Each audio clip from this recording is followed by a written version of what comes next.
Good afternoon, everyone. I'm Ana Maria Ferreira de Melo, and I'd like to welcome you all to the Collins Avenue Working Group. I'm the president of the MidBeach Neighborhood Association. We represent condominiums and hotels from 24th Street to 63rd Street along Indian Creek Drive and Collins Avenue.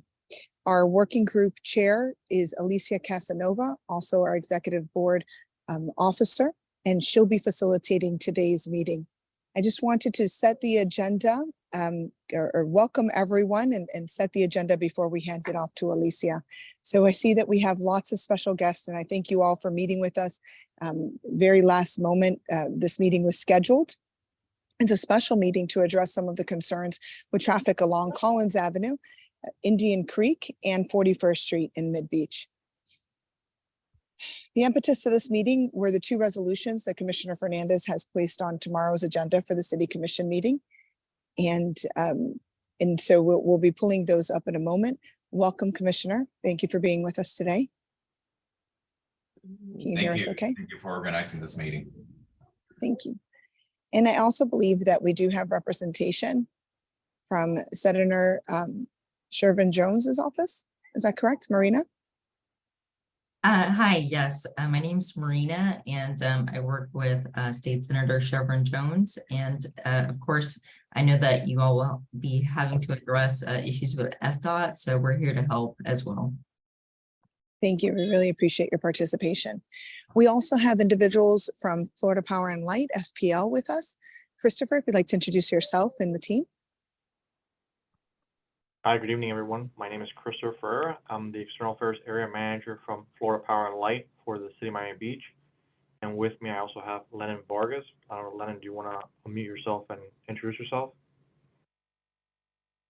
Good afternoon, everybody. My name is Lennon Vargas. I'm the representative for the projects going on 57th Collins Avenue all the way to 63rd Street.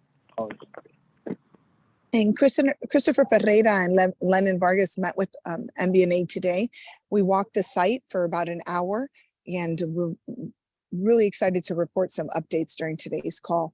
That's going to be the first item for today's meeting. And then we're going to proceed in discussing the signalization, the resolution that is at the consideration for the city tomorrow, and then proceed with 41st Street and the turn lanes. I know there was confusion from our members that reached out about the turn lanes on if it is Collins Avenue indeed or Indian Creek. I believe the clarification that we received, and from what our original understanding was, that it is Indian Creek and 41st Street as stated in the resolution. But we'll let the commissioner decide that in a moment. And the others that are with us today, do I have any other elected officials that I might have missed? So Commissioner Fernandez, who have you been working with on this? Thank you, Alicia. Well, internally, of course, with our staff and with the Department of Transportation here, we've been working, of course, with the county, with the Department of Transportation and Public Works, and we always work with our state delegation. And thank you to Senator Jones' office for being present. I want to recognize Senator Garcia's office. That Senator Garcia has also been very instrumental in liaising with Secretary Perdue and the other folks at FDOT. So very grateful always for the teamwork. Okay. Alicia, there's city staff as well on, and we have Kevin Pulido and others. Kevin, would you like to introduce the city staff? Hi, good evening, everybody. It's Kevin Pulido, Neighborhood Affairs Director. We have Raquel Williams, your Assistant City Manager, as well as Jose Gonzalez, our Transportation and Mobility Manager. Joe Gomez is also on, our Director of Public Works. Jose is our Director of Transportation and Mobility. And we also have Captain Baldwin from Police. So you have a few city members that are on and here to participate. Thank you all for being with us today. We also have many of our members, condominiums and hotels, and so we appreciate you being here, and please feel free to participate throughout.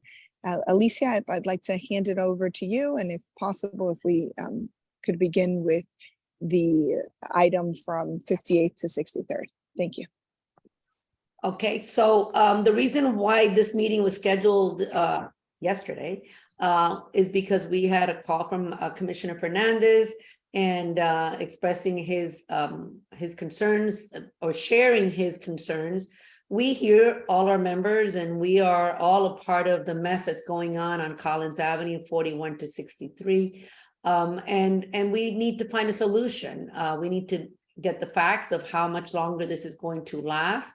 We need to understand what's going on and what we as an organization of residents that suffer through this fiasco on a daily basis, mostly those that have to go home every day from 58 to 63, we need to get some solutions. So we put this together last night, and that's why we're here. This is a working group committee meeting. I believe Justin is not with Justin Jacobs, but he represents Collins Avenue 24 to 41.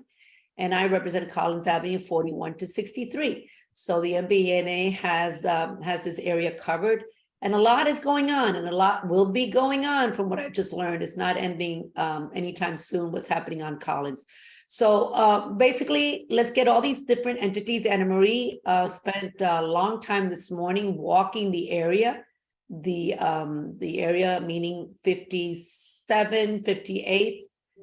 There's some people coming in 57, 58 to 62nd approximately.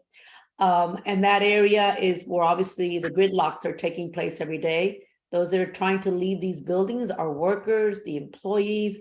They are having a lot of difficulty getting home. Sometimes it takes hours, and they don't know whether to turn north or south. So we've been sharing videos of this, including of our property manager here at the Diamonds.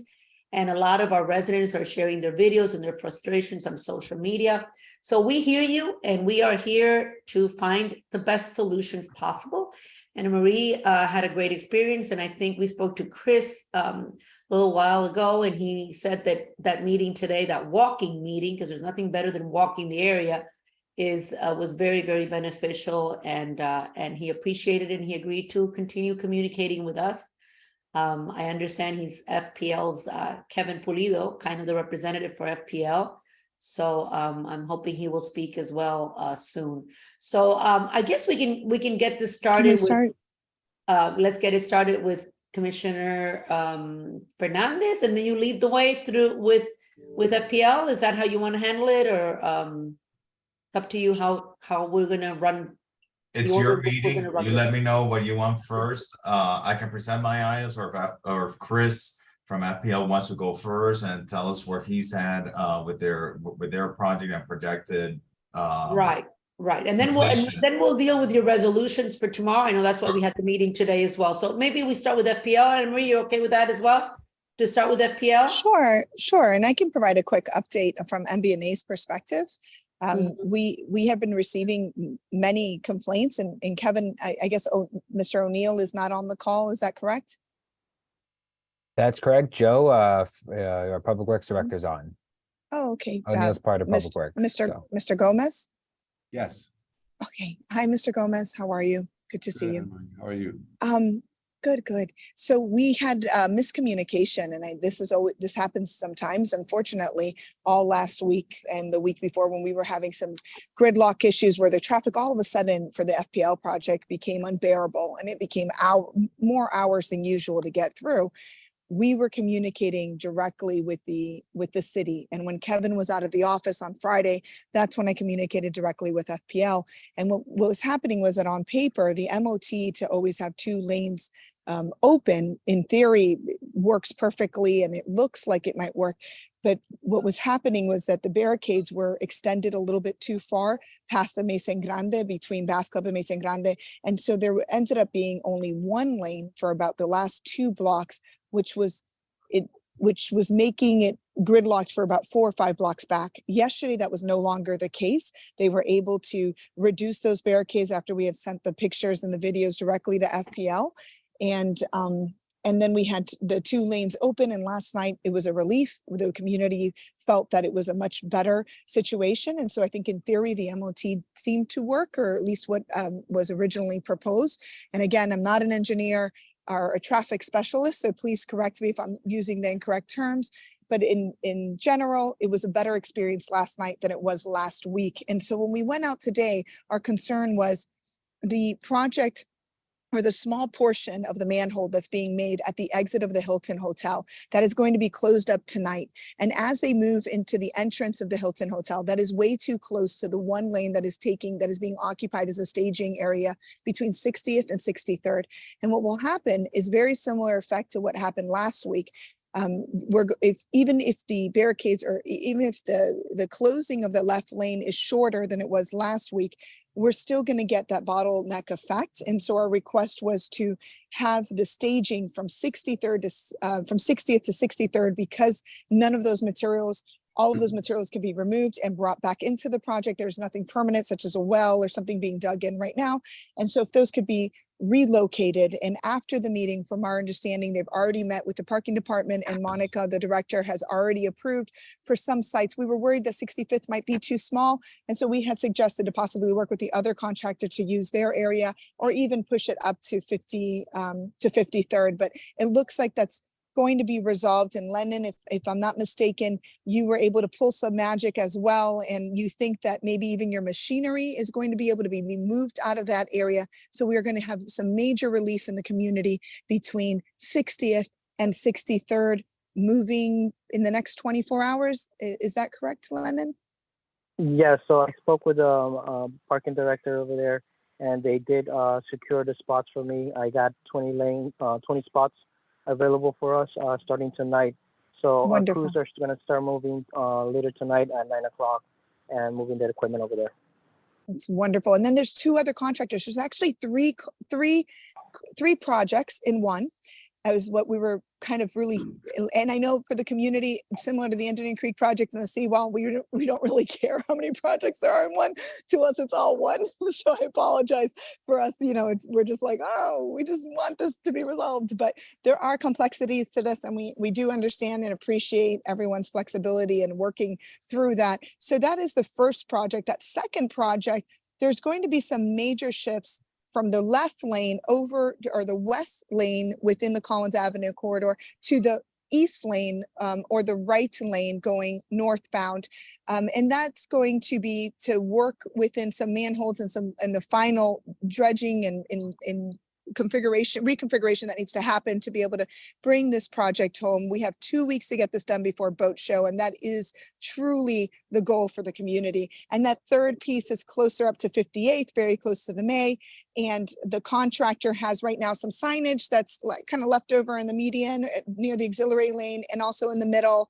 And there's some barricades and a well. And FPL has already contacted the crews for those areas, and it looks like those will also be removed shortly. So there will be some relief, but that's not to say there won't be some major work. We're going to have a big impact in the next 2 weeks, and our request from MBNA, and we're happy to hear from the members at this point. We know that it is bothersome to have weekend construction. We know it's bothersome to have nighttime construction, but if they don't, their nighttime permit will end on Thursday. And if they do not have that permission to move forward and to work in the evenings past Thursday all the way, so from Friday, the February 6th to Sunday, February 12th, it's going to be very difficult for this project to end by boat show time. That we were looking at every single project that needs to happen or all the different segments and elements today, and it is a very tight schedule. So we're very lucky that we're working with the team that Lennon is leading. He seems to be very experienced, very knowledgeable, and really understanding of what we've been going through. And so I'm happy to hear we're going to have some relief, but I guess the request for you, Mr. Gomez, or how is that a possibility? There seems to be noise ordinances, and I don't know if this is also for the assistant city manager or who this request is from the city who can answer this, but how can FPL work over the weekends? We've also heard, and I do see some of our members from Mesa Grande with us, we've heard that for you all at night, it's been very bothersome, and there have been projects that have been stopped. And so I just want to, if that's okay, Alicia, I'd like to open it up to the city to respond to that request, and then to our members to better understand the impacts for those that are living along the corridor of this project. We understand how difficult this project has been, and we're almost at the end now. And if the organization and the community is willing to tolerate a couple of the weekend to be able to get this job done by the 12th. We would certainly do everything we need to do to make sure that FPL can work at night and waive and approve the noise ordinance, the waiver, so that they can work right through the weekend and continue on so they can meet the deadline of February the 12th. And if I may, Anne Marie, in tomorrow's agenda within the resolution that we have before us is specifically asking the city administration, the city manager to look at that nighttime policy and to develop these changes so that we can expedite these projects whenever possible. And that means working weekends when typically, we allow nighttime work typically till Thursday. If it means allowing it Friday, Saturday, to expedite it and reduce the impacts during the week and to complete the work before the boat show. I think it needs to be on the table as part of the reason why we've put that directive to the administration in the resolution. So Thank you, basically, the question to those here and to our members is, do we put up with 2 weeks of nonstop noise at night, put on our earplugs to sleep and deal with it and bear with it? Or do they stop at, on the weekends and then extend it another couple of weeks and keep swallowing this traffic and this nightmare a longer period of time than we would hope? So they have assured us that they're allowed to work from 9 at night to 6 in the morning, 7 days a week. They have 4 different crews working, that if they allow them to do that, that they will do that. They're capable of doing that. And then that means that they will be finished within 2 weeks before the boat show. Is that correct, Chris? I believe you told us that. Is that still on the table? Yes, and Lennon, I want to ask you to confirm that as well. Yes, that's correct. That's the goal for now. Okay, you're on record. Lennon, I have a question. If I have a question. So I live in Mesa Grande condo and live right on the Collins side. Cannot sleep at all when the work happens every night. So maybe a suggestion that you need to consider as well is working with noise every other night to at least give people 1 night of decent sleep rather than every single night for 2 weeks of no sleep. So you're in favor of extending the project, so is that? I think what Susanna's So we can do asking. every other night, alternate. Yeah, the if night. if we can phase it. And I believe the way Lennon had described it today, Susanna, and thank you. And I'm sorry to hear that you experienced that. I can't imagine how frustrating it is. And I've heard that a similar project's coming to 44th to 58th. So Deb, your answer, and Marie just gave it to you, Deb. No. The big surprise is that it's not over. That it's not over. This is going to be in our community. So we're going to have to figure out how to work through this. Lennon, when you were describing today, there is a portion though that is very close to Mesa Grande, and it's going to get even closer, which is the entrance of the Hilton, the dredging that you had mentioned.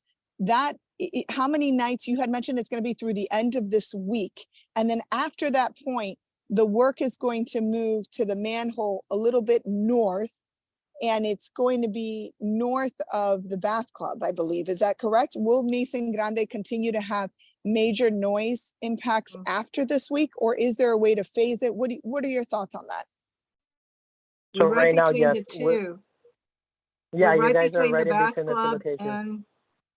and the Hilton. Correct. So the Hilton, we're gonna try to work it all this week on daytime. Try to get everything connected. Probably if we do get the approval for work at Friday and Saturday, we're gonna try and tie in that north section, and then at the bath club, we're actually working that tonight. So we're trying to do that tie in tonight and hopefully get this week out of those 2 locations. The following week is what we're gonna have to do beyond 63rd Street traffic light, which is the last connection for that project. Beyond 63rd Street, meaning north of 63rd Street? Yes. That's the end. So in front of north the Ocoya. traffic light. Yes, correct. Okay. And so south of it, from the 58th to 63rd, it's just this final week that would be nighttime noise. And then next week it would be nighttime noise past 63rd. Yes, that's I'm correct. just, So, okay. so what we tried, and we spoke many times with the contractors, was the majority of the noise that they're gonna make, it's gonna be at the beginning of the work time, which is at 9 o'clock, and slow down around 12 o'clock. And if we're gonna need to do a lot of noise at the end of the nighttime, right? That's where we're gonna start shoveling and using other equipment so we could reduce the noise out there. Yeah, as long as you can be aware that this is what's happening, our residents are not sleeping. And it's a huge disturbance. So if it's 1 week of night and after 12 o'clock, you're saying that you're going to not use the heavy machinery or the loudest noisemakers, is that what we're hearing? And then the following week, no more nighttime in that particular area that's affecting these, like Mizan and Bath, right? So I'm proposing that's what we're trying to get accomplished, right? To get this done this week in front of the Bath Club specifically, because there's 2 locations that we need to take care in front of there.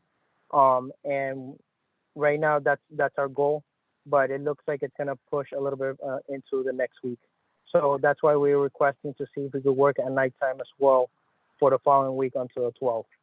So we can completely leave everything what we need to do out there. If I can just jump in real quick, because I know at one point during this project, right, we were working at nighttime only, right? And that's where I think we got a big number of complaints regarding the nighttime work and the noise. From our experience, and I know what Lennon was saying, that we're gonna try to minimize the noise by using different type of equipment, et cetera, et cetera. This particular corridor is specifically very challenging because of the location, the proximity of 2 buildings, one on the east side and one on the west side of Collins, where any little noise that we do in that area, it's amplified by echoing off the buildings, right? So I just want to caveat that, we're working very close to each other, right? We're talking blocks, but when you look at it, once you're out there, it's not that much room or distance from one spot to the other. There may be noise at night, right? So I just don't want to give a false hope that we're going to change the equipment and there won't be any noise. There will be some noise. We'll try everything we can to minimize it, as we've been trying to do with this project, whether it's working during the daytime to make the noisy work during the daytime hours, and then come in at night to do the quieter work. Whatever it is that we can do, we're going to try to do that. But I just don't want to set any false hope or expectations. So I think what Susanna was proposing was to phase it out over 1 night yes, 1 night no. And I think what I'm hearing is that certain projects, certain elements need to be completed before others are completed. So the way the construction works, you have to get A done before you get to B. And so I don't think, Susanna, it's going to be possible. Let's see how you are. I mean, this is, being flexible and revisiting things as we go is always an option. Let's see where we're at by Friday and regroup and see how that nighttime work is going. And if you and the residents at the building are able to rest at least of those few hours from 12 to 6 or past that into the early morning, etc. Does that sound reasonable to you, or do you have Yes, it any does. other comment? Okay. No, I think that's fine. And we're talking about until the 12th, but then is there a return of this after the boat show? So if the project is not done by the 12th, my understanding, and everyone is here, the city and the FPL can respond.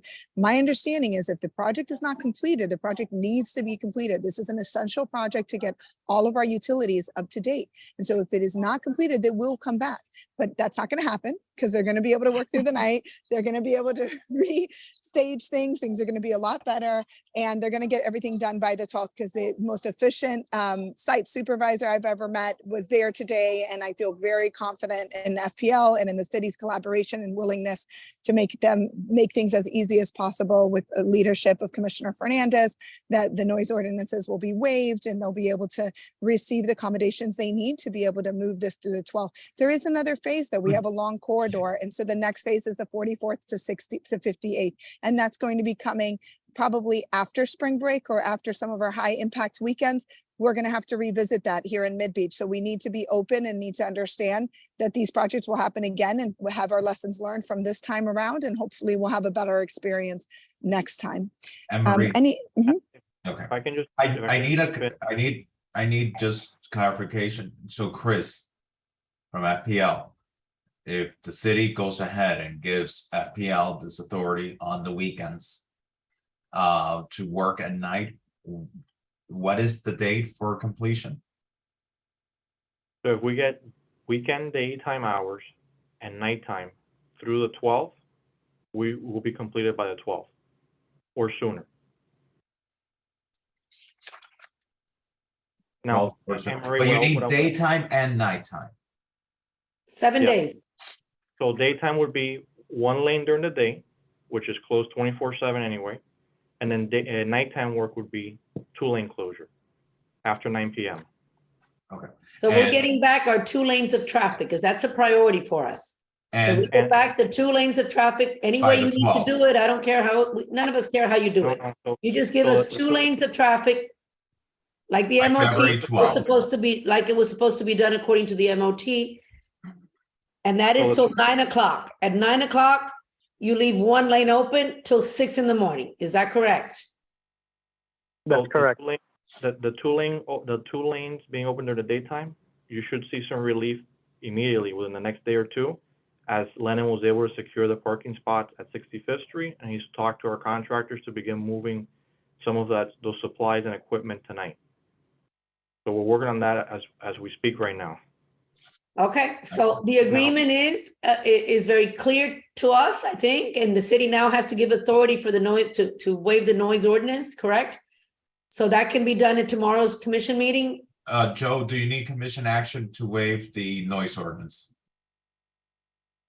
Apologies, I was on mute. No, sir. Just the fact that the community's good with it, I will go ahead and we'll do the waiver form and proceed forward. Madam Manager, by when can we have that signed and delivered back to FPL to expedite this? I'm sorry, we have, I guess, Raquel. Our if you Assistant wanna City jump in? Manager, yes. Hi, Commissioner. We will work to expedite that as soon as possible. I don't want to give a date at this moment, but I will work with Joe to make sure that we get this done right away. Okay, I will put it on the record that tomorrow at tomorrow's meeting, that notwithstanding and not needing commission action, the will and the desire of the city commission to as a matter of priority to expedite this as quickly as possible so that FPL doesn't get held up and this can be done by the 12th. With And the I would just like to understanding that you're gonna open 2 lanes of traffic, because that's huge. But yeah, exactly. And I would just like to add that Lennon's already been in contact with our contractors and they're ready to go. So Okay, sounds like a plan. And then you're gonna give all of us a little break so that we can learn again how to drive through Collins Avenue at normal speeds. And then you're gonna start the torture again when? What So we month? don't have an exact date. As I mentioned earlier, we've taken this back as lessons learned, right? And we're going to be coming back with some outreach efforts, meeting with the MBNA. I believe we're going to be doing a public information meeting with the city. We'll be reaching out to, and I found out earlier today that I guess the hotels are part of MBNA, so we'll be working with them as well. And I think we're going to be working on a MOT plan that will be, I think, satisfactory to everyone. So we'll work with every stakeholder involved, and I will take this back as lessons learned. Trust me, no one is more disappointed than Lennon and myself that we're still here talking about this project today. So we want to make sure we improve the next one. So Chris, as we discussed today, the MBNA is more than willing to sit down at the table with you. We can offer you a conference room, even and sit and communicate. I mean, there is nothing is worse than not knowing what's happening and why are they doing this. And we need to be really transparent with our members. That is why they are members and they trust on us to represent them. And we also need to know what our input is. You need to understand how we're feeling and what can be done to alleviate what has just happened. Because what has happened is world news. It's all over social media today. And it's embarrassing that our city has to confront this kind of situation and that no other solutions could have been found a little bit earlier, or that the MOT wasn't followed the way it should have. So finding solutions is what this is about. And we thank you. And now Anna Marie has your cell phone number. So we got her. So be prepared I'll be very delicate with that. Alicia, before you move on to the next item, may I request that Robert be recognized? I think he had a comment in the chat that he'd like to share. Yes, Robert, go ahead. Unmute yourself. Yes, yeah. I have it on good word that that there was no work there today. And I often pass many different days. I don't see anything going on. I would, it's just incredible that you pass by and you don't see any activity or minimal amount of activity going on over there. And they should be out there in full force, not only at night, but during the day. Yeah. Robert, I just want to share that if you were sitting next to me right now, you might think differently because I still smell like I was out there today. And I think the reason why we don't see that full force is because what's left in the project would require 2 lanes. It would require some heavy machinery. It would require greater closures in that 1 lane. And so everything that's being done during the day is what can be done with 1 lane closed. And then we're trying to leave the major disruption to the city for the end. But I was out there, I was with the crews, I saw them working. I met with Lennon, I met with Christopher and also many of the other individuals that were there that I didn't speak to, but were evidently in hard hats with vests and working hard out on the road. So I do test that they were working today. I know that's very frustrating. We've had that experience in the past with the beach walk and with other projects in MidBeach. I also think that there's wells that are set that we can't move those until things get out. We're at the end of the project. And I think that there's just large portions of this project that can't really be worked on. And sometimes in construction, it's like that. We just got to get through A to get to B. So bear with them and let's give them the benefit of the doubt that in 2 weeks it'll be done. Okay. Also, can just one other thing real fast. Then can something be done about trucks that make deliveries, whether it's to the left side or the right side, to the Hilton or whatever?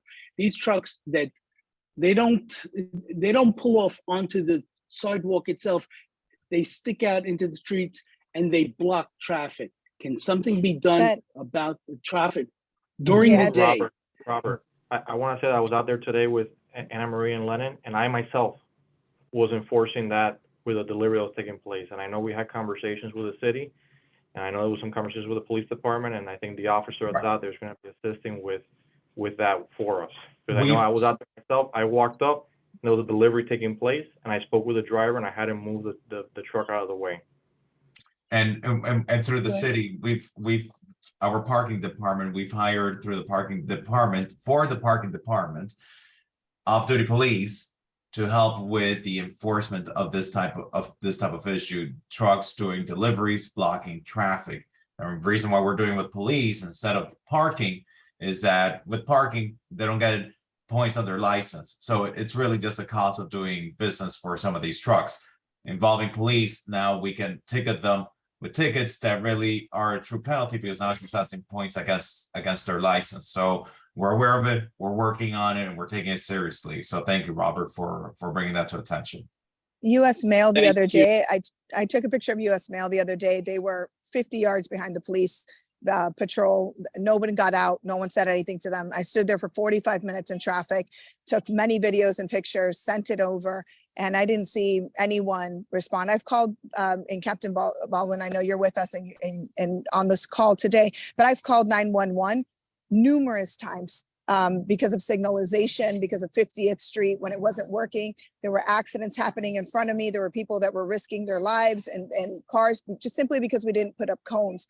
I mean, there's things that we can do in the city to stay safer, and it's been interesting. So I'm sure we'll get to that during today's call. Alicia, you have one more question in the chat. Robert asked why this project wouldn't happen. There's the project, from our understanding, is from the 4458, let's call it, is not starting anytime soon. It's not going to be in the middle of the high season, or they're saying, why starting the project now? Because there were temporary, there's 2 properties in this area around 63rd that have temporary lines under. From my understanding, they were temporary and they needed to have those permanent lines, FPL, needed to run those lines as quickly as possible to these projects. This project was started back in the summer. I think it was started when it wasn't crowded. And then they realized there was another utility company that had old pipes that weren't filled, but regardless, they were there and they needed to be removed. And by that time that happened, when FPL came back in, it was already high season. So that's why the project was left undone, and it just needed this last little stretch. And that's why the management of it got extended to this time. But next time around, I think there's been a lot The of next lessons phase learned. will start in and low we'll do it. season. Hopefully we planned Exactly. it enough so it And starts in finish the then. summer. The next phase, this phase is almost over, so it's too late to discuss it, but yes, that's the reason why it was a necessary project. It couldn't wait any longer. So the next one, we'll know about it. We'll let everybody know. We'll have another one of these meetings where you can share with us and move forward from that for that next phase from 44 to 58th. Any questions? Anybody else have any questions? I don't see anything else in the chat. Will FPL pay for the damages they have caused to our building because of their power outage? Is the question. FPL, you want to respond to that? I don't know. I know there's a process by which someone can file a claim. I believe it's online. So they can always file a claim through our claims department, and someone will review it and make a determination whether or not it's something that gets paid. Okay, so go to probably the FPL website, and maybe a claim can be placed there for damages caused by the power outages that you've suffered. This has been a very painful process for many, many residents in this area, and in every sense, in losing power and in traffic and in lack of sleep and in every level possible. So we hope you all have empathy towards us and understand. And we know you're all employees of huge conglomerates, and you're doing the best that you can and trying to find a solution for this, but it is a painful process. So that's why we're here. We're here, we appreciate that you're all here as well, talking to us. I completely understand. As I mentioned earlier, I used to live in this area. I used to live at 50th and Collins, and so I'm very familiar with the area and the traffic. And you have our commitment that we'll be back and we'll be talking about the next phases. So let's get through this one. Let's finish on a strong note. And I think, Lennon, we have our marching orders to get this thing done as quickly as possible. Okay. Yep, that's correct. Anything else? Anything else on this side of Collins? Commissioner Fernandez, within his. We can't hear you. We lost your voice, Anna Marie.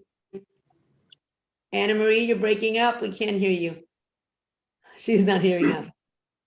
I think it's her. She's on a laptop. We can't hear you. Can't hear you. We lost everything you said. No, we can't hear her. Okay, so I don't know. She was addressing something to Commissioner Fernandez. Seemed like she had a question. Yes, she did. Let me see if she goes sorry. back. There Okay. she Got goes. it. Okay. Sorry, it had connected to another thing, to another We lost apparatus. everything you were telling Commissioner Fernandez. Commissioner Fernandez, did you want to talk about your resolution, or did you want to leave the signalization? Because it has to do with this portion and with 41st. And then after the signalization, we can talk about the turn lane. Sure. If that's okay.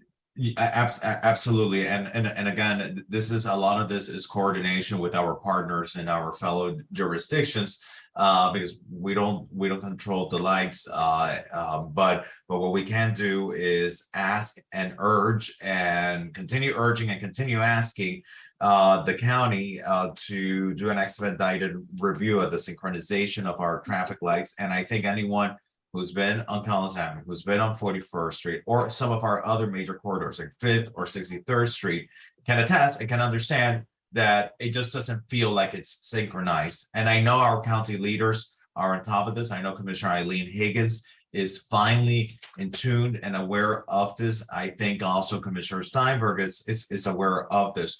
So we're putting it in resolution form. I'm going to be reaching out to Mayor Cava's office once the resolution is adopted. But in addition to that, in addition to urging the county to expedite the review of the synchronization of our traffic signals, the city, it's my understanding, has contracted an independent review of the synchronization. Because I just don't want the county to tell me, oh yeah, we synchronized, but then we continue living in the nightmare that we're sitting in that gridlock. So we have, and correct me if I'm wrong, Raquel and Jose, but we have Kimberly Horn working on an independent review of the synchronization. Can you confirm that? Yes. Good evening, MBNA. Jose Gonzalez, Transportation and Mobility Director. What Commissioner Fernandez just stated is accurate. We've engaged our own consultant to conduct an independent review of signal timing along the 41st Street corridor. They're already underway. That review starts with travel time runs during different times of the day, basically driving the corridor to experience, what it feels like to drive it at 7:30 in the morning when there's school zone, at 10 in the morning, midday, and at afternoon peak as well. So that work has already started. We'll be working very closely with the county in terms of any recommendations, any tweaks that could be made to improve coordination and progression along the corridor. And so what's different with this time, because we speak about synchronization a lot. In the past, we usually reach out to the county, we ask them to synchronize. When we do that frequently. The difference is that now we also have an independent party involved, Kimberly Horn, reviewing this as well. And so that's a difference that we have going on now. And that's part of this resolution that's coming tomorrow. The other resolution. Sorry, I apologize, Commissioner, may I ask? So is this the same person that the city had previously had an in-house Kimberly and Horn, an associates consultant at the county that used to assist us with the signalization at the city? Is that, but I thought that position was cut. This is different. That position right now, and I'll let the administration speak to this because it has to do with positions. My job is to legislate, not to manage the positions of the city. But my understanding is that right now that position is vacant, that the person that's there left, but the city is aggressively looking to fill that vacancy. And Raquel, if you could confirm that for me. Yes, that is confirmed. We are looking for a candidate to fill that role, and we're making progress. We are looking at applicants for a variety of roles within the transportation department, and we've identified some potential opportunities, but we're still going through a process to fill that role. And this candidate works from the operations center, so the Department of Transportation and Public Works, where the traffic lights are all operated from. They don't work from our Department of Transportation. We fund the position, but the position is housed over at the county where they manage our traffic signalization. Is that correct, Raquel? That's correct. And Raquel, is that person still a consultant, or is that person a city staffer that will be there? Well, we have explored a couple of different opportunities in the interim period while this vacancy occurred, but we do want to make sure that we have the ability and flexibility to go in either direction, depending on the outcome of our search to fill the role. We want to be able to make a decision once that search is completed. And another key aspect of this that we're doing is twofold.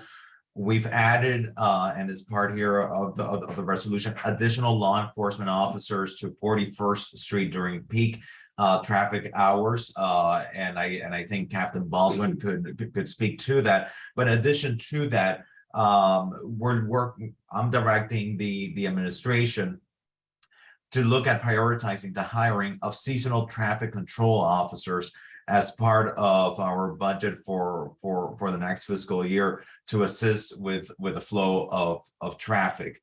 I think this is something that is seasonal, that we know that happens year after year, and I think we have to be realistic. For as much as we try to alleviate it, it'll never be corrected 100% because we can't unbuild the density that this city has approved in the past. But we have to realize that if we need officers to help manage this traffic, we're going to have to hire officers. They're going to be specialized and dedicated to that. And Captain Baldwin, I don't know if you want to speak a little bit as to the deployment of the officers to 41st Street. Yeah, good evening, everyone. Yeah, Commissioner, we assigned a detail on 41st Street. They're basically working from 4 p.m. to 7. Strictly on 41st Street, we have a sergeant and 4 officers. Additionally, we put the 41st Street beat unit out there, who's out there 11 to 9. They again will be working to address traffic. Really, I mean, the congestion is just reached a point where it's very difficult to move them. And one of the main factors, aside from synchronization, is the Tuttle Causeway gets backed up. So it's very difficult to move cars, even once we get them to 41 and Alton, to push them westbound. There's really nowhere to put them. But we have the ability to move a little faster than some of the other departments to put people out there quicker. So we've done that. We put, again, a sergeant, 4 officers, in addition using some on-duty resources to assist. They're essentially addressing blocking the box, which facilitates north and south traffic and alleviates some of the east and west. But I mean, it's an uphill battle, but we're seeing what we can address. We're open to suggestions, and thank you to you for facilitating it. I know we've discussed it quite a bit at length, and hopefully we can get a handle on it. Perfect. And again, I just want to reinstate, Captain, and again, thank you for you and your officers and the sergeants being out there. But again, the urgency on the block the box, and which is the whole purpose, not just traffic flow. Well, traffic flow is affected by block the box. So that enforcement, again, putting that call out there, we need to be enforcing that. And I know your guys are doing that. I'm getting text messages from people that are telling me that they're seeing, cars being pulled to the side. And so that's very important. Commissioner, before you continue, could we stop and just open it up? I know I have a comment. I see Robert has a comment and others. Is that okay, Alicia? Sure. Yes, of course. Go ahead. Yeah. I mean, there's a lot of frustration coming into through the chats. Robert Munchik, you want to say a few words in where is Robert Munchik? I can't see him here, but Alicia, can I speak? It's Africa from the Caribbean. Yes, go ahead. Okay, this is for Commissioner Fernandez. Your resolution tomorrow in front of the commissioners, are you intending to temporarily block or stop the left turn from Collins Avenue onto 41st Street? Yeah, we're gonna talk about Collins in a minute. No, are we? You want to? Yes, we're gonna move on to Ever. We're gonna move on to that. To Collins. Okay, so let's start. No, wait 1 second. I don't understand the synchronization of which traffic lights. Is it traffic lights? 41st and 41st Street. Go ahead, Commissioner. We are urging the county to conduct an expedited review of the synchronization of our traffic signals on major corridors in the city, including 41st Street and Collins Avenue. There are other corridors as well, but my focus right now, because the emergency, we have a serious emergency, and I think we've seen it over the past few months, the increased traffic volume. The urgency is on 41st and Collins Avenue, and there is this independent consultant, Kimberly Horn, who is assisting with the review of this synchronization as well. But my question is, are you going to ask this to be closed to stop the left turn temporarily?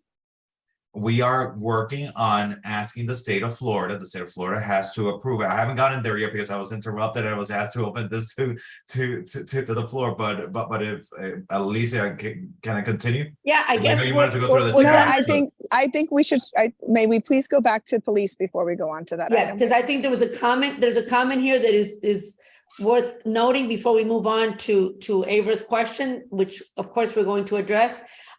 There's a comment, are there police at 58 to 63rd to help with keeping the 2 lanes free of delivery trucks? So yes, we all agree that delivery trucks are causing a lot of the traffic gridlocks, and that will be very helpful. Captain Baldwin, is that something that's being discussed to assign some officers to help with that? Let me just jump in there. Okay. Because we've discussed this at commission and we've discussed this at committee. these are officers that the parking department is working with the police department on. So it might not be directly under Captain Baldwin, is because again, Okay. in part of parking function, but the parking department is kind of paying for officers to help with this type of enforcement. And we can work and we can, Raquel, through the proper mechanisms, perhaps work to put a greater focus as parking, to perhaps put a greater focus on this part of the city, given the traffic issue that we have there. But would that be a correct summary of what's going on with parking and with police, Raquel? Yeah, it's a lot of red tape, no doubt, a lot of red tape. Both departments are working together to enforce the freight loading zones and to make sure that these drop-offs in areas that are not purposed for deliveries and packages and all of that, that folks aren't taking advantage of the lack of enforcement and doing what they want to do on our streets. And so parking has stepped up their enforcement, and I know that the police department has been working alongside of our parking enforcement team to step up these efforts. We haven't really seen Raquel, that, so we hope we yeah. start seeing that soon, because we have not seen officers At out all. there. But No, we hopefully- have actually at the 60, so between 58th and 63rd, there's always a patrol car near 63rd. And I don't know who funds that patrol car, but there's that, I've never personally seen an officer at all the car. enforce any of the trucks or the Yeah, I haven't the either. parking. So this is good Another thing is feedback. Raquel, and there's only been one there, but Raquel, we haven't had the opportunity to meet with you. So I'm unsure if you're familiar with this, but MBNA has been advocating for years. And every time we meet with the city manager, we state it, we truly need a loading zone, a master plan of loading zones for the entire city. And MidBeach is with all of the hotels and condominiums and such a dense area with one road and all the deliveries that happen and linens that get cleaned and moving and trucks that just come in and out of our area. We really need for the parking department to focus on a loading master plan and as we redesigning Collins Avenue to keep this in mind, and also just even the resurfacing from 24th to 41st and other projects. Every project that comes up, we keep on mentioning it because we are in need of a true loading zone. This is not going to go away from having officers. It's enforcement is just a Band-Aid. It's not going to help. It's going to really not waste, but just deplete all your resources. And we need for folks to sit down and think through this. The Transportation, Parking, Pedestrian, Bicycle Facilities Committee, I don't remember the exact name, but the committee that had passed a resolution in 2019 or 2018 to look at this, it's been years and nothing has happened. The commission hasn't, they've talked about it, but nobody at the administration has really taken that on. But this is going to be an issue that's going to come up over and over, every construction project, every meeting. And it's just, people get tired of just saying the same stuff over and over, but there is that one patrol officer, which is what I wanted to share with. Right, so obviously we know that some of these hotels and there's a comment about the Hilton on 62nd that and it's true, I have a condo at Acoya as well, and I go there all the time, and it's always there's a huge truck blocking one of the lanes. So that's a lot of the times why that lane gets clogged, because you've got two lanes open, one is by these delivery drivers. So is there a way that we can say in these buildings that have no designated loading zones, what can we do? Can we have an officer in specifically that area during this construction phase that can help and say, hurry, or move them in, or have them pull up to their driveway? I don't know what the solution is. So this is good feedback. Mhm. Okay, we're gonna take this feedback back to the administration, and I'm gonna push for this because we've been very clear about the importance for the enforcement of these loading issues of these trucks blocking road and causing congestion during traffic. So clearly this is an area we need to focus on, and I'm going to make sure that we deliver that message tomorrow so we can start. Right, if they're just sitting inside their cars texting, and they're not out there where they're supposed to be, then it's useless. They have to be trained to say, okay, get out of your car. As soon as the delivery comes in, that's blocking the driveway, make sure you coordinate that traffic there. That's something that needs to be done. Absolutely. Another blocking of is the patrol cars on 41st. I don't know, Captain Baldwin, what the protocol is for enforcing do not block the box, but the patrol car is in some instances parked over the part of the pedestrian crosswalk. They were blocking part of the pedestrian crosswalk. There's officers that are standing in front of the patrol cars chatting. There's the cars that wanted to turn left or right on 41st Street with the tons of traffic have to go in front of the patrol car, and then they're blocking a piece of traffic, a portion of the lane of traffic, because their car has to go at an angle in front of the patrol car to be able to make a turn. It seems, as an outsider, someone who doesn't understand or know about enforcement, it seems very bizarre that the patrol car would be so close or even on top of the crosswalk, and then causing this disruption to be able to turn. Are we not supposed to, is turning not allowed during rush hours? Maybe, like, is there a sign that says we can't turn left or we can't turn right on we can't use the turn lanes during rush hours? I don't know why. Can you walk me through that? I don't know specifically where you're talking about. I posted a picture in the chat. I don't know if the picture didn't come up. It came up as a JPEG, just as a JPEG. No, if you click on it, it opens up. Click on the picture that's on the chat. And I have several. I also have sent to Kevin Pulido a dozen of these. And also just officers. I mean, yesterday at 3:30 p.m. there was already traffic on 41st, and there were two officers hanging out in front of a patrol car chatting. And so if we're going to spend more resources, let me address that a little bit. Let me just come in for a moment here, Captain. Sure. I think that this is a message we need to take to the city manager, and the proper avenue of addressing this is through the chief of police. I don't want this. I'm sorry, I can't hear you, Anne-Marie. Sorry, that wasn't to you. It was to the folks. Sorry about that. So listen, I think we have all seen that situation, and so I think they need to hear it from leadership. I'm hearing it from you. I need to take it to the city manager, and it needs to be taken to the chief of police, because you are absolutely right. If we're going to be prioritizing, for example, not just temporary deployments now, but allocating funding to hire traffic control officers as a permanent installation of our department for the seasonal need that we have, then they can't be blocking these crosswalks.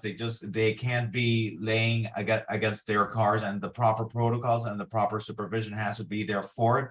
And so I will take that message. I will take it to the city manager, and I will make for her very clear what the expectation is, and that the expectation is that they have to be enforcing, and that they can't be just standing around, and that if they're doing that, then there has to be the proper penalties in place for that, because it's not correct when people are sitting in traffic and they're aggravated by what's going on. It only makes it more aggravating when they see an employee of the city sitting against their car. So I've heard you, and I will convey the message. One more comment, if I may. When we deploy resources, there's nothing more frustrating as a taxpayer to see us not be flexible or they're just, so let's say you hire a police officer and it's you're paying additional hours and they're there. Sometimes I have no idea why. There's certain days of the week, of the month, that 41st, there's no issue. It's 6 o'clock and we're going through it and there's no traffic, and we're fine when we can get through it. Okay. But then we have, but this is where we need to, right. So the Monday, where we need to realize that the problem that we are facing is not addressed only from within Miami Beach. We are not. No. This was what Alicia mentioned. I'm talking about Monday, January 20. Was it 23rd? The Monday that we came back, the Monday after there was no traffic because there was no school. Martin Luther King, there was no traffic, but you all had hired at least 6 patrol cars, and it looked like it was a block party for the police from 41st Street because there were so many people out there, but all the traffic was moving like no problem. If you see the traffic's moving and it's no problem, I drove all the way to 47th, bathed 3 kids, had to go back to a meeting, left 41st, and they were still out there. I felt like they were partying for at least an hour and a half without traffic. I mean, just being flexible and realizing there's not going to be traffic today. There was no school. Somebody, accidentally scheduled us when there really is no traffic today. Let's call it a night. Let's not hang I'll out for look an extra hour and a into half. What were the circumstances into that? I know a lot of times, for example, people have told me, I see police officers on 41st Street, and I don't know why. Is something going on? And sometimes the police have to deploy police officers for reasons that you and I shouldn't even be privy to, out of a need of public safety, because it is a heavily religious area with a lot of temples and a lot of religious institutions, and at times they have to do that. And I even don't want to know myself, because that's their world. It's law enforcement. But I get what you're saying, and if we're going to be deploying officers out there, there has to be that expectation that they're going to be directing traffic and that they're not going to be against their cars, and that message will be conveyed. And I'm confident that my colleagues share in that message. And I know Captain Baldwin, he's a tough guy. He has high expectations of his guys, and so the message is heard loud and clear. Would you like me to proceed with some of the other points? Yes, okay, so let's finish. So Please, Alicia, I'm being very. We're gonna start now. We're gonna start now. 15. I don't know if you're doing this on purpose, but I need to have. Of course not, Abra, of course not. Go ahead, Commissioner, let's start now. He's got 2 resolutions that he's gonna tell us about tonight. All right. And Well, No, he already talked about one. He's only talking about the last one. signalization is done. I'm speaking about both resolutions. Okay. Additionally, we are urging FDOT to expedite the reinstatement of the dual southbound right turn lanes at the intersection of Indian Creek. At the intersection of Indian Creek at 41st Place, the same one that was around during the Indian Creek flood mitigation project. And Jose, if you could explain why we're doing that, why are we putting that dual right turning lane, and how that is going to potentially impact, I guess, the concern that Ms. Bank has about westbound 41st Street. Ms. Banks isn't alone. Thank There's you, a concern Commissioner. about West 41st Street. I think there are many people on this call that have the same concern regarding making a left on 41st Street, because the hospital is at the end of that block, and we don't want to block it as an access road to Mount Sinai Hospital. It would be an incredible inconvenience, God forbid, for anybody to go through 44th Street to get to that hospital if it was an emergency. And I don't think any one of the luxury hotels or any of the luxury condominiums will go ahead with allowing you to block off making a left on 41st Street to get to that hospital. And That James, is I our understand, main and concern. I completely understand believe me, I completely understand your concern that access to the hospital is important. The problem is that in that one block, I get it. We can't just think only about that one block of 41st Street that would be closing between Indian Creek and Collins. Because the problem is that then you have everyone that lives between 41st and the 60s, between that big stretch, that they can't access the hospital either. 29th to 41st Street will not be able to access the hospital. 29th Street to 41st Street, sir. We're talking about Fahina Hotel, you're talking about the Edition Hotel, you're talking about the new Amman Hotel, and you're talking about 2 or 3 major condominiums in the development area. And just to correct, and thank you, and again, this is an interim configuration similar to what existed in the past, and that northbound Collins Avenue traffic wishing to travel westbound on 41st Street would simply have to go to 44th Street and make the left turn at that point. Commissioner, absolutely, that is not possible. Okay, you cannot block an artery to I-95 or to 41st Street. You expect us to go all the way down to 41st Street and then join that heavy traffic that you're now trying to open 2 lanes. That is the most absurd thing. You cannot stop that left turn. You must not stop it. It's absurd. Where was in November? We were told, we had assurances from the state and from the commissioners that you would not do that. Don't worry, you will not do it. There was meant to be a report, a traffic report. Where's that report? So we could mitigate some of the changes. And You cannot do that. And so. We requested that report earlier today as well. Yes, well please, aware. we would like to see the report, because that's is what we had there- agreed to a study. Yeah. We had Has agreed that to- study been concluded? Jose, has that study been concluded? Commissioner, we requested an update from FDOT. We requested the traffic analysis. We requested a schedule, a timeline update. They've responded that they would respond with all that information, but we don't have the information yet. Okay, Marina, is this you something? cannot put that through. You We cannot put cannot that make a information decision through. before we have the information. Yes. I mean, what is it? You're This is- blindsiding us. this is This is like a request- bait and switch. It's not acceptable. Yeah, if I could actually And- just and add if to I- that, thank you, if Mr. I may, Longo we and Ms. have, Bank. I'm sorry. this is a temporary Commissioner, configuration. because Commissioner? We have 2 miles of all of you and all of us, because I sit in it as well, of individuals that are sitting in traffic for over an hour. And to your point about individuals not being able to reach a hospital, you're right, individuals can't reach a hospital. Where I'm having conversations with individuals about possibly doing some sort of motorcycle ambulance unit, because the traffic on Collins Avenue is so bad. We're not just one street, we're not just 41st Street or 29th Street or Indian Creek, we're a community. And so we need to address this as a community. It might mean a temporary inconvenience to you, and I'm very sorry for that. No, But it's Commissioner, for a if I could- long-term One solution. second, 1 second. Everyone, 1 moment, please. Let the commissioner finish and then we'll open it up to members. I see So- Fiona Exactly. It's is to- in queue, and then Avra again, and then we're gonna open it up to others, and then we're gonna allow Mr. Gonzalez to present, please. Well, and Commissioner, what I any want final? Jose, what I want Jose to explain well, the temporary configuration, but more importantly, the permanent improvement that we're requesting to be expedited from FDOT. And would that permanent solution still contemplate the blocking of 41st Street between Indian Creek and Collins Avenue?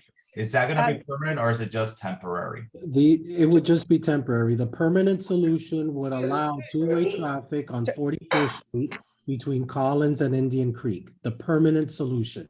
The permanent solution, however, requires a reconstruction, full reconstruction of that intersection, which is costly and requires time.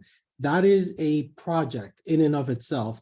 That is what FDOT is recommending as the permanent fix, if you will.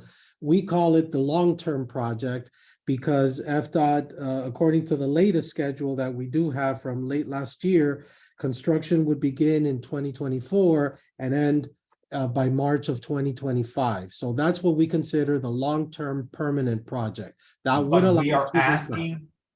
asking FDOT to expedite all of this. That's the purpose. Right, so, That's a well, purpose. I'm sorry, 1 second, Jim, 1 second, please.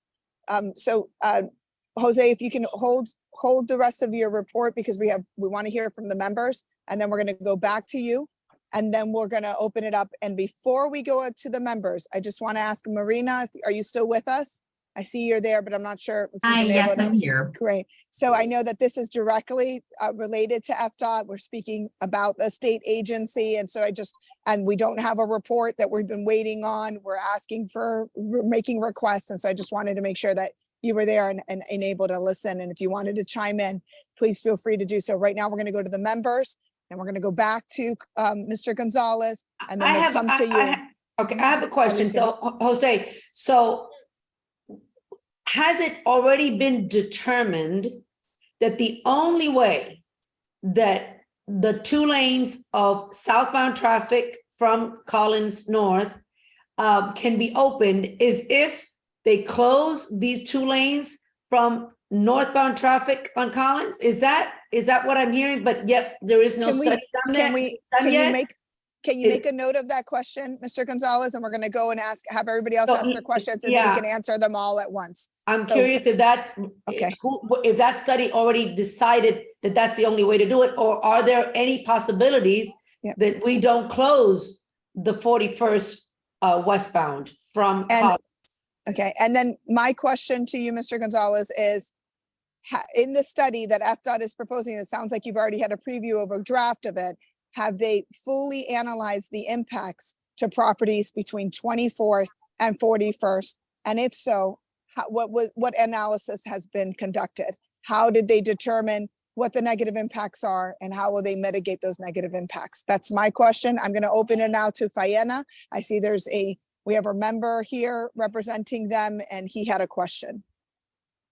Hi, yes. I guess it's just more of a comment, I guess, to piggyback on what Mr. Langle and Ms. Banks said, is that, you know, to go and make this request or recommendation without having a report or, you know, all of the backup that you said that you were going to provide, not having that, no one having even reviewed it or seen it, it just seems, I guess, hasty to say the least, and maybe even irresponsible at worst. And then also just taking basically, you know, the people in this community, people who live here and the people who work here have had to deal with so much construction related detours and delays for such an extended period of time. And to go back and say that now you're going to close it off again is almost like, you know, making someone wait, you know, all day before you feed them dinner. And then they start eating, and like before they even get halfway through, you pull the plate away from them. Like you just, it's, you know, it's unfathomable. Thank you. Jim, did you have a final comment or question? I think he summed it up very well. Thank you. Avra, do you have a final comment or question? Yes, because I still don't understand what the resolution is. What is Commissioner Fernandez doing tomorrow? Is he asking them to temporarily close that left turn? Can you answer me? The answer is yes, that's what the resolution states right now. I'm asking the state, because we have a traffic gridlock that goes from 41st Street up to the 60s. Commissioner, impeding ambulances from making their way down, and is blocking traffic for thousands of families for 2 miles. We need to ensure that everyone can navigate. You'll still be able to navigate. You may have to go to 44th Street, but I can't justify to the greater community holding everyone in gridlock just to keep that one stretch temporarily. Commissioner, I believe you're going to have more questions come up. Let's get through all of our questions. And I'm then we'll sorry, give you just a moment to respond. quick comment. It's just, you're just replacing, you're just moving the gridlock. You realize that. You're not. You realize you're moving to solving 44th. Yes, Yeah. absolutely. Okay, Absolutely. one moment. All three of you have had a chance. Let's just make sure we give everyone else a chance. Okay. We have Justin Jacobs, who's the chair of the Collins Working Group South for MBNA. He represents the area from 24th to 41st on the MBNA Board of Directors. I believe he came on a little while ago. I don't know if he's still with us. Justin, are you there? No, he's not on. He's okay. I know he had several meetings and he was going to be in and out. So anyone else that we should recognize before we go to the Director Gonzalez and then back to Marina and Commissioner Fernandez? Any other member? I just would like the commissioner to acknowledge that he's aware of the construction of the Fountain Blues parking lot and convention center on 43rd on the left-hand side. That would create the additional traffic if we let that 41st Street Thank you. left turn go. We'll have even 10 times more traffic on 43rd Street because of the construction already in progress for the new Fontainebleau Convention Center and the new Fontainebleau parking lot. Yes, and since this is an FDOT road, they must have approved the MOT for any construction to block it. I'm assuming, I don't know. Again, I'm not a transportation expert, but I'm assuming they did. And so that's part of our question to Director Gonzalez, because he would also be aware of that. Thank you very And he would much. be able to answer. Thank you, Jim. Any other comments before we go to the director? And then we're going to let our city Yes, folks yes. speak without interruption. Yes, Anna Yes, Marie, Avra? sorry. Okay, so they're going to temporarily close it. I want to know also what was the permanent, because I know, and you know, a temporary becomes permanent afterwards. Our corridor suffered almost 5 years of Indian Creek closure, Absolutely. 41st Street closure, Collins Avenue two-way, that we couldn't turn into our building. We had to make a U-turn for years before we could even have direct access. Plus we had the boardwalk. So that was 4 major constructions that we had to live Yes. through. Now you're telling us to go all the way to 41st Street. That is not possible. You cannot take a main artery and just shut it down without any. Gonzalez said that he's requested all those reports and nothing has happened. So how can Commissioner Fernandez go there and ask for this to happen? Because he thinks from that side, from 68th or 69th Street, you've got all these ambulances. You've allowed the 2 lanes. Make 2 lanes going onto 41st Street. You cannot block that. It's not possible that you're allowed to do that. Okay. You don't have. Avra, authority to do that. Commissioner, one moment, please. Thank you, Avra. Okay, no more comments let me from just- no, let me just- Commissioner, please, one moment, please. No more comments from, we're gonna now close comments from our members and from our board's members. We're gonna go to Director Gonzalez. After Director Gonzalez answers the questions he's been asked, we're gonna go back. I'm allow sorry, Anna Marie. Marina to speak Director and then- Gonzalez is here at my request. And he's here so that let me just intervene a little bit with Sir, Director this is the Gonzalez way- to correct some stuff, if you allow me. Okay, Okay. I Director appreciate your Gonzalez. request. I'm sorry? No, I appreciate your request. It's just that we're Sure. trying And to it's a pleasure to facilitate be the with all of MBNA you meeting. and to get your feedback because it's important. I wanted to get this feedback before tomorrow's meeting. Jose, Yes.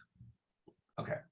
Is it your professional recommendation as a transportation director for the city that this interim configuration is what is needed to address the complaints that we are getting from MidBeach community as to the southbound Collins Avenue traffic?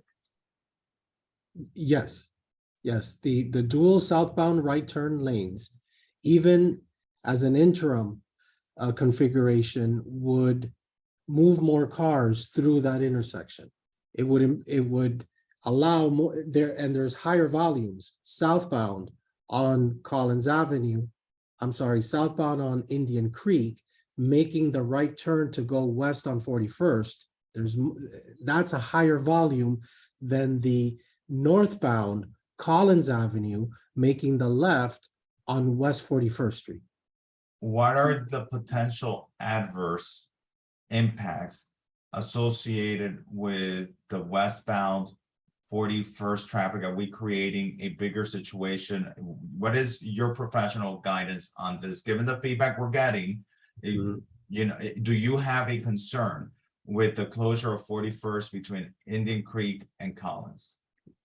On an interim basis, correct? Yes. On an interim basis.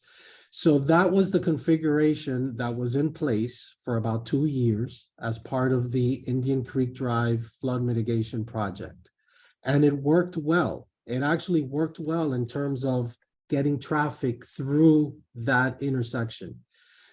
Traveling 3 more blocks north to 44th to come around, which I've done many times, and I've gone through those intersections many times, and I find it could be even at times quicker than making the northbound left at 41st, which sometimes would back up for blocks. And that is a movement that I would actually take quite frequently. The interim configuration would only be a temporary, and it would have impacts. Those impacts are probably, will be evaluated, quantified by FDOT some way. we're not aware of, we haven't seen a traffic study from FDOT, so I don't know what exactly they evaluated, what they studied, what they did not study. But I think we, looking at that at a traffic analysis would be the best way to gauge the pros and the cons.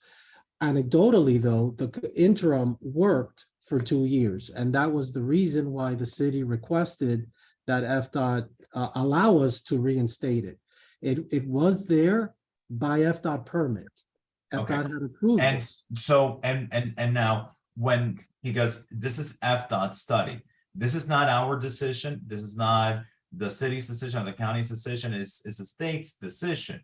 When we ask the state to reinstate this dual southbound lane, to reinstate it, they need to review the traffic studies and they need to review all of these other engineering documents. Is that correct? That's correct, yeah. Okay, that's not for us to review. They have to review that. And what we're asking them is to expedite that review.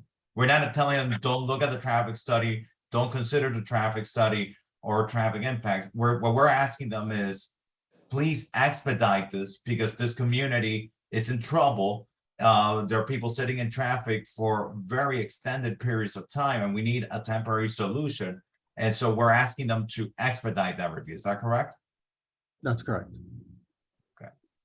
So when you get the results of these studies and the traffic analysis, is that something that you can provide us, the members? Because we would like to see these studies and this analysis to see if that recommendation is in there. Do you have, the state is here, do you have any idea when these results will be available? When these studies will be available? Does anybody know? I do not. Marina, do you have access, anybody where you would be able to maybe, because that request that Commissioner Fernandez just asked for us to expedite, we've made that request for over a year and we haven't had any kind of expedition. So is there any way that your office might be able to find out for us? Yes, I would definitely talk to Senator Jones after this meeting about getting with the Legislative Affairs Director to see if it can be expedited, but I will make sure that we loop in Commissioner Fernandez as well in that meeting too. Thank you. Mhm. I feel my questions have been answered. Alicia, do you feel your questions have been answered? Yeah, I believe that there's a senator that's expediting it as well. Senator Garcia is working on getting this done as well. So we appreciate her. And I mean, honestly, anybody, if I hope and we all trust that you're not going to start breaking ground or doing anything until these studies are concluded and performed that makes sense to the community. Because as you can see, there's a lot of concerns about that closure. And I'm hoping that, I mean, in our fantasy world, you can do both. But I don't know, obviously, if it can be done or not. But Unfortunately, it affects the safety of pedestrians on the crosswalk. We were there, we all went out there to this intersection. The assistant city manager, the transportation director, the chief of police, a whole crew of city staff. We went out there because this is a serious issue. And we don't take it lightly, the same way that we don't take the traffic lightly. I don't want to do anything that impacts Avra's quality of life or Jim's quality of life by blocking that westbound 41st Street traffic. I have no reason why to do that to them. It's except that from a safety perspective, we can't have that dual turning lane under the current configuration, under the current built environment of that We intersection. totally agree with that. A single turning lane would be appropriate, just as it has been, with the one lane being a left turn only. If we enforce the middle lane not to be able to make a left turn, and the police do that, we'll be okay. It will be backed up, but please consider one thing: the opportunity of what you will be putting everybody from 24th to 41st Street through to go to 44th Street while that construction at the convention center and new parking lot Right, from the fountain which is what we heard. Yeah. and we can't get to the hospital and an ambulance gets stuck there. God forbid someone dies. Okay, And this Jim- community's so gotta this live. is what I'm going to do as a sponsor of this resolution. Because I sense division from MBNA. I sense MBNA is not on the same page. I think I MBNA sense- is, sir, on behalf of MBNA, that's incorrect. We are on But the I same just sense page. from the membership, I'm just. No, No, we are on the No, same no, no. page. We're on the same page. We are on the same page. Yes, We you want both turns. We want the 2 lanes here and we want the 1 lane left remaining. That is what we want. We've been advocating for that. We don't want to close their 1 lane, but we need 2 lanes going south. So where we are is we need 2 lanes going south. So then you don't want you don't want the temporary configuration. What we want is to understand at FDOT's study, we want to understand what are the impacts. We want to better understand What are the options? what are the options and what is the best scenario for the community. But we wanted, Sure. this is a request that we had made to FDOT a long time ago. This isn't something that, just came up in the last 60 days with this horrible traffic. Yeah, So, this has okay, been so going on what- for a long time, Commissioner, and we have been united on this. There was a meeting, and it is recorded, an MBNA meeting where Milo, his last name is long, from the city's Department of Transportation, he is no longer at the city. He did assure the residents that are on this call that that lane would not be closed. Okay, but what you are describing, Alicia, Mhm. is the permanent improvement. The permanent improvement that I'm being indicated will not begin until 2024 and will not be completed until March of 2025. That is what you're describing to me, that MBNA is united in a position and is the permanent. The issue that I have is between now and 2 years from now. What is the solution to the traffic gridlock that you're dealing with?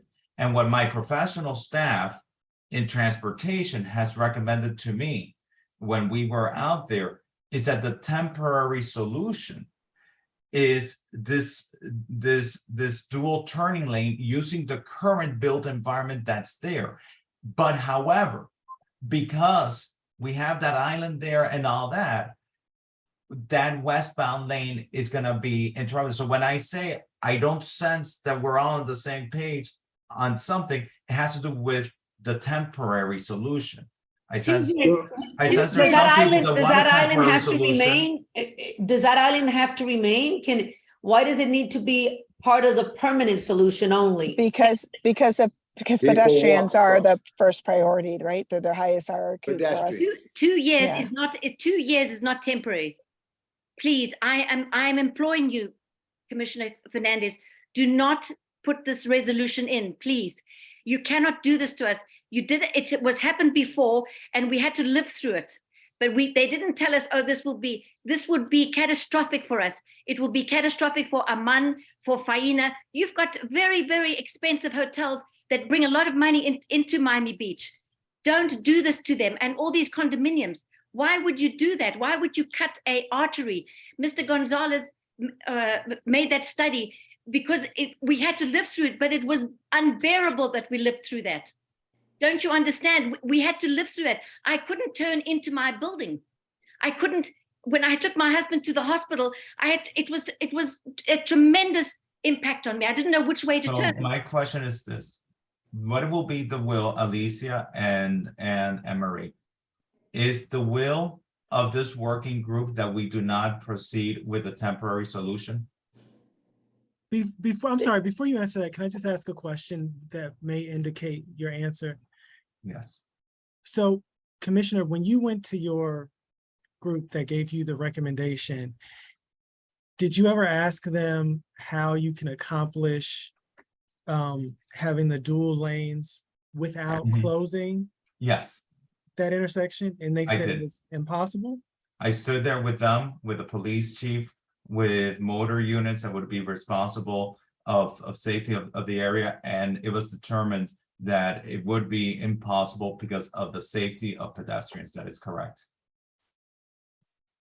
Okay, I guess this is like less germane, but just kind of to add to part of the impact of closing that is, and this is something that no one has mentioned yet, or at least not that I heard, but at 41st, as you like, even with it open as it is now, passing Soho House is so treacherous because you will have people lined up to go to valet there, which takes away a lane.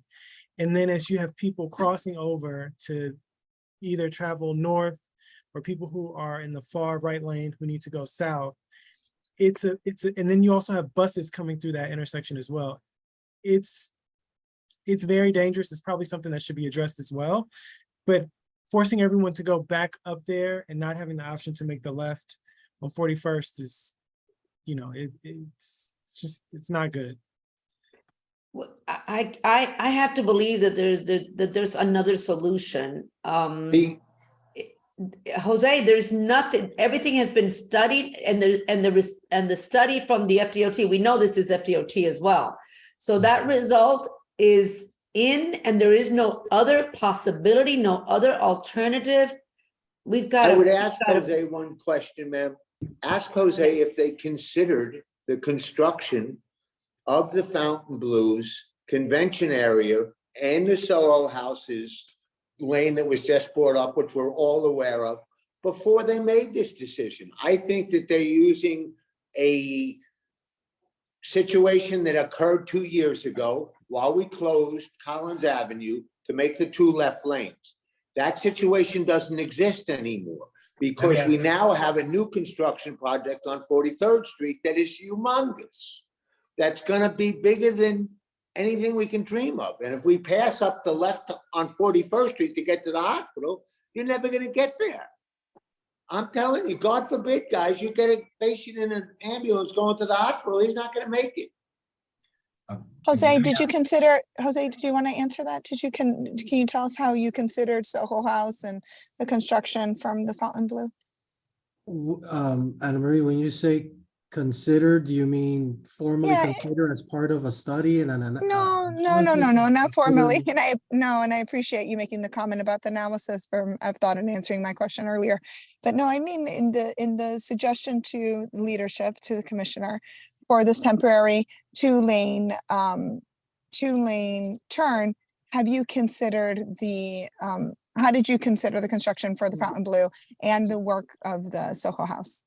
My understanding is that the construction will take 1 lane and it'll be the outermost lane, which would affect the right turn lane, right? So when you're on Collins Avenue traveling north, the outermost lane, which is the one that's closest to the Soho House, and I do agree with Armando, it's an enforcement issue because that valet very frequently extends and blocks the travel lane. So that's really a valet enforcement issue because that should not be happening, but it does happen.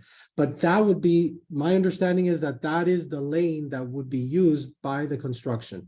I will need to take another look. It's been many months since I saw the MOT plans, but I believe it was. I believe it was. We could maybe we could. Outer. I need to So ask if you're a gonna make a question. left. Yes. Okay, I need to consider. Okay. Someone's asking me if I have traffic that the Soho House impacts on Collins Avenue. I don't consider traffic and making that's the transportation director's job. I follow the guidance. I'm not a traffic engineer, so it's not for me to consider the traffic generated by the Soho House because I don't read traffic reports. That's his job, and he needs to come to me with his recommendation on that. But my question to you is this, Jose. Does it change anything on the westbound on 41st Street between Collins and Indian Creek on the temporary, the interim configuration? Does it change anything if that intersection is manned? If we make a request to the police department to man that with a motor officer, if we had a motor officer there and we made that request, and let's say that the police department were able to provide that, would that allow us to improve the safety conditions for pedestrians to allow the westbound traffic if that were possible? I think there would be signalization issues that we would need to look at because keep in mind that as you're traveling westbound on 41st Street, there are only 2 lanes. So if both of those two lanes this is from Indian Creek West. If both of those two lanes are being used for the dual southbound right turn lane and allowing cars to make, to use both lanes to make a right, then both of those lanes on 41st will be used by those vehicles. And so the police will not be able at that point to allow westbound traffic to cross from, Collins to Indian Creek and across Indian Creek, because otherwise there would be a conflict and a collision. So we would need to work out the signalization. I'm not even sure if it's possible, but it would need to be looked at. But we had discussed at one point, I just remembered, we had discussed on the two right lanes, putting the right lane with a right turn green light, with a right turn arrow. Alicia, that would And be a red light on the That's the second lane. permanent, that's the permanent one, permanent. Alicia. That's the Yes, permanent. And in that case, that's when 41st Street will have the turn. They'll have the turn when we have the permanent because we'll have that light. Does Okay, that make sense? Can I just ask Jose? I understand that there's going west, there's two lanes over 41st Street, but coming east, so if you coming down 41st Street towards Miami Beach over the 41st Street, there's three lanes. Why don't you take away one of those lanes and make that for the 41st Street going westbound, and you make a right turn for only and straight, or make that left? Do you understand what I'm saying? There's three lanes there. I think so, but the three lanes are not continuous throughout the whole block. The three lanes exist at the intersection because of the turn lanes.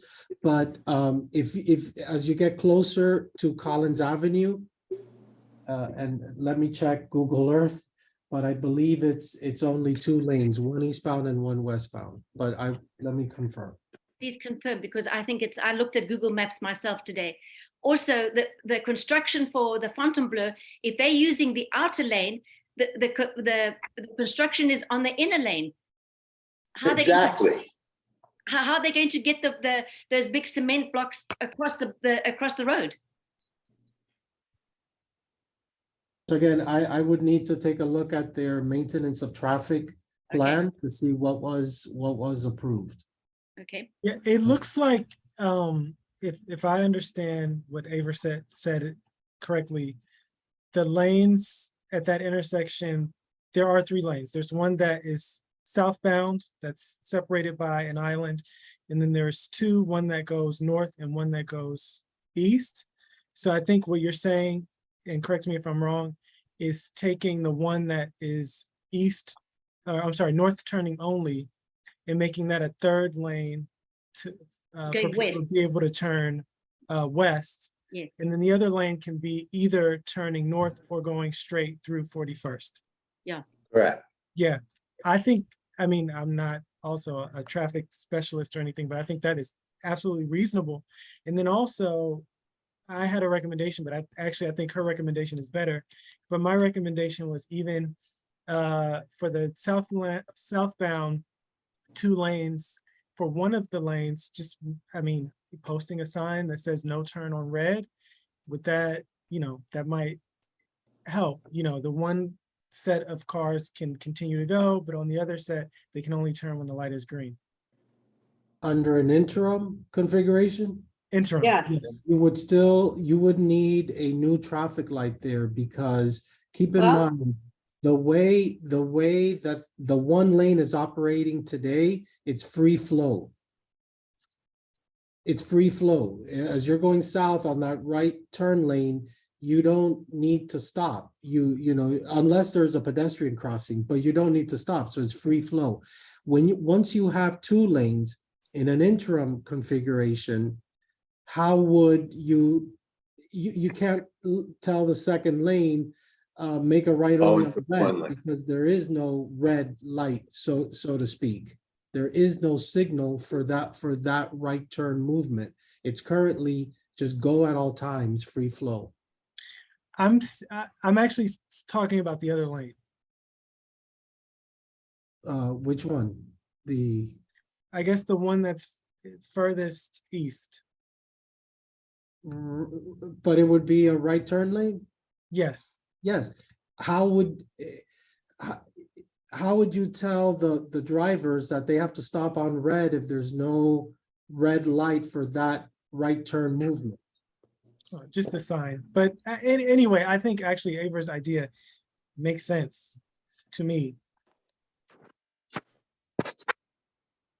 Okay, so it's getting really late, Alex. I think Commissioner Fernandez, I'm sorry. Alex is fine.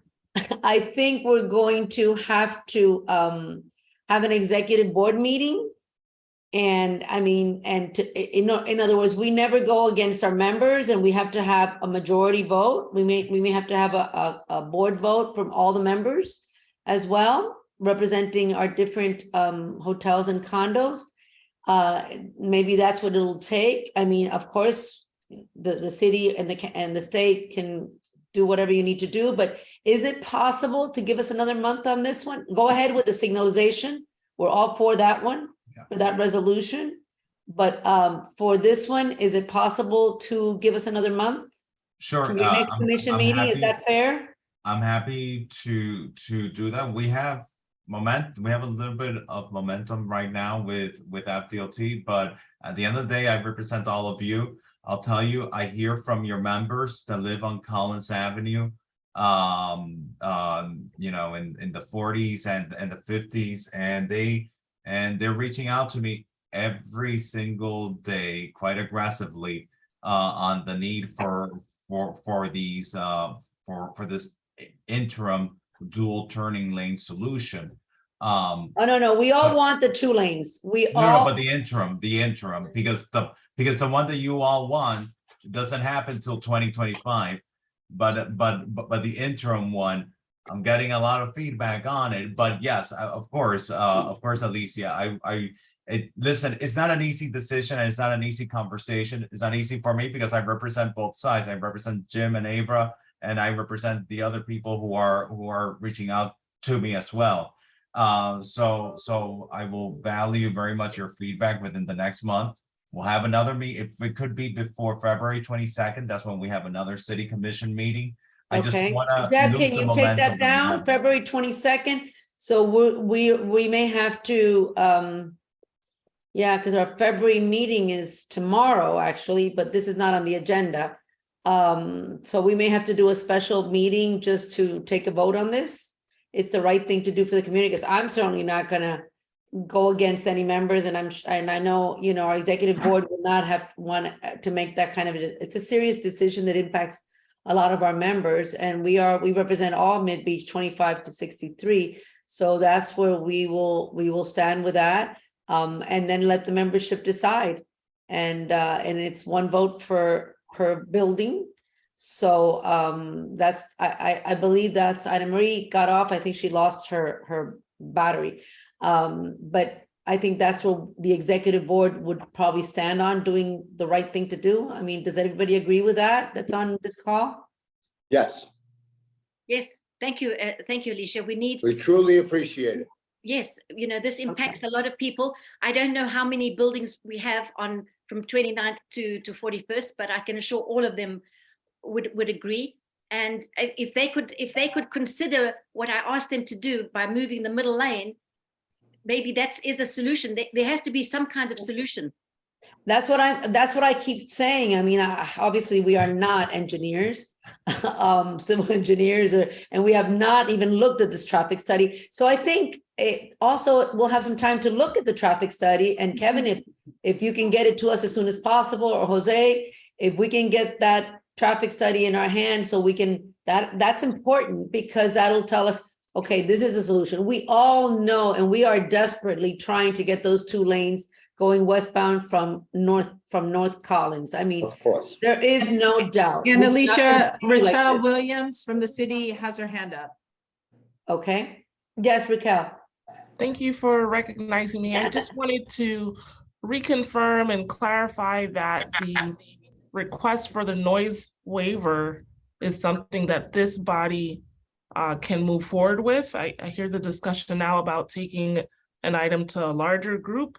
No, this is 2 completely separate things. There was no controversy with that. And the little controversy that was there expressed by one of our members was she felt fine. She left and she even sent a text thank you, as long as you take it into consideration and as long as, it's not abusive, that they'll swallow the pill for the next 2 weeks with the understanding of the next 2 weeks. But yes, let's move forward with that. That was discussed, approved. Let's move forward. The Alicia, thank you for signalization, inviting me to your meeting. I welcome the criticism because it's constructive criticism and it's all towards the same direction of solving this. So thank you. and we for the time you really guys- appreciate Thank you, what you're sir. doing. Somebody's finally doing something and somebody's taking the lead on this, which we've been wanting for a while. So we are looking forward to getting this resolved in a way that's possible. And we all, by the way, supported the traffic study. That was something we supported a long time ago. I think it was Mayor Gelber's resolution a few months ago. It's all on the website, by the way. That resolution is posted there. And we supported doing a whole study, and we still haven't seen it. And I think that's also the anxiety that we have, that where are these analyses and these studies that we haven't seen yet? So maybe if we all see that, we say, okay, well, but I totally understand the frustration that we just finished an Indian Creek project that was a disaster. So I'm gonna so- do this. Yes. Because our legislators and our delegation, they're asking for this. And what I'm going to do is make sure that at the very least, we ask them to expedite the provision of that traffic study. Yes. It's necessary to reinstate that southbound lane so that you guys have that. Perfect. Okay. That's very important for us to have everything that's been done. I've seen By the way, many just for the people record, out there with cameras and with red things doing studies. I haven't seen them out there. And I see my colleague, Commissioner Ariola, his aide, Eric Chirolis is also present on the line. Oh, that's right. Hi, Eric. Hi there. Captain Baldwin, I believe, has his hand up. Yes, Alicia, thank you. I just wanted to touch on a couple things real quick. I saw in the chat, someone was asking if the PD enforces the valet at the Soho, and we do, but we don't have anyone directly assigned to that. So if anyone calls and lets us know that it's going on, we'll send someone out to check on it, so we can enforce it that way. Also, I wanted to touch on the 41st Street. I know there was some issue with the officers standing in the intersections, being in the area of the intersections. Our goal with the block in the box is to get voluntary compliance. When we start enforcing things actively, we're going to back up traffic more. We're going to be pulling cars over, and there's only so many places to put them. Also, if you've ever driven up the turnpike and you see a trooper on the side of the road, everyone's doing 70 miles an hour, but they slow down to 50 just because they see that. So we call it, we become a point of interest. So it slows things down. In addition to that, if we're going to actively enforce, we're going to actively enforce. And that means everyone's going to get tickets. It'll be almost indiscriminate. So before we ask for a pure enforcement detail, I want to make sure that's what you guys want, because we try to get voluntary compliance. And sometimes that may look like an officer sitting on the side of the intersection, but that officer's there to facilitate people moving through. If they see someone stop and it becomes a problem, they'll enforce that. But if their presence can alleviate the blocking the box and facilitate north and southbound traffic, that's really the goal. So just to put that out there and let you know. I mean, as a community, we can't tell you what to enforce and not to enforce. I don't think we have that authority or that right to tell you whether to give a ticket or just give a warning. I think common sense should prevail. Obviously, we know common sense is not common, but that's what we need. We need the traffic to flow. We need cops not just sitting there like Anna Marie was describing that she's been seeing all week. And if they get trained and they move the traffic along, just like out there. Let me interrupt, because it's not just sitting there. The presence is a form of enforcement. True. So the officers are there, and they're blocking crosswalks. I understand that, and I saw the pictures. However, what I'm saying is, if we start pulling people over to give them tickets and warnings, which is that's going to tie things up more. So we're trying to gain the voluntary compliance with the blocking the box before we start causing more problems by pulling, even if we pull onto the side street now that it impedes north and south flow of traffic. So I'm giving you our perspective. I understand the officers in the left turn lane. I saw that. I can't answer to that exact circumstance.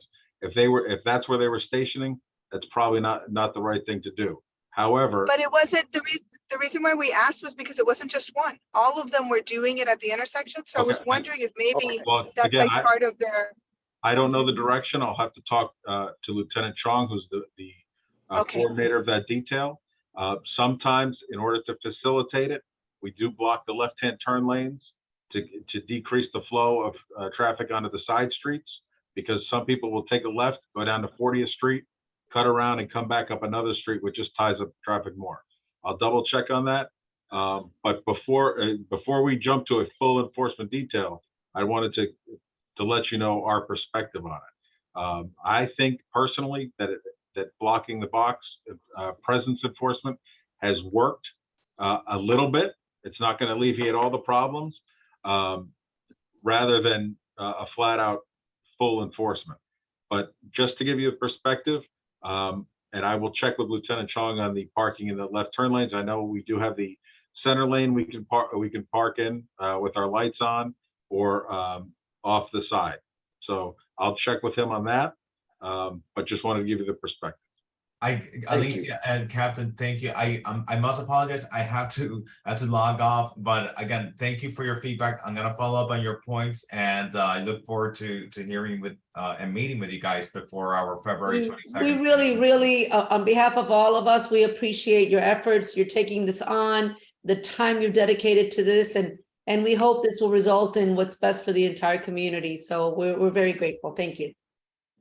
Thank you, Commissioner. Thank you. Thank you. Okay, Anna Marie, you want to call the meeting, or it's my meeting? So No, this is yours. Yep, this is your meeting. I think Just a reminder, tomorrow we do have an in-person meeting. In person. Some really exciting items.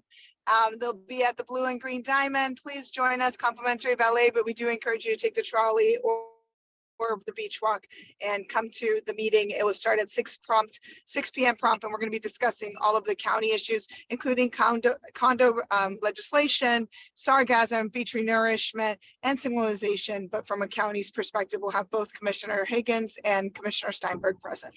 Thank you.